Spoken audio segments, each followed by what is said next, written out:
அஸ்ஸலாமு அலைக்கும். இதுதான் நிலாம் நானோட ஊட்டு துண்டு. இது நவாஸ் நானோட ஊடு, இது அஸ்வர்தீன் நானோட ஊடு. பனி ஃபுல்லா படர்ந்து இது ஒன்றும் விளங்குதில்லை. இது ரிஃபாத் நான் வீட்டுக்கு பின்பக்கம் அப்படியே. இதுதான் நிலாம் நானோட ஊடு போன துண்டு. நிலாம் நான் ஊடு முன் துண்டு தானே இது.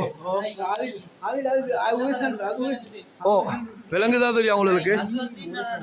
ஓ நிலாம் நாடு ஊடு தனி மண்ணா தானே விளங்குது. ஓ ஊடு விளங்குது இல்லை, ஒரு தூளும் மண் தான்.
நவாஸ்தான் கீழே அதான் நிலாம் நான்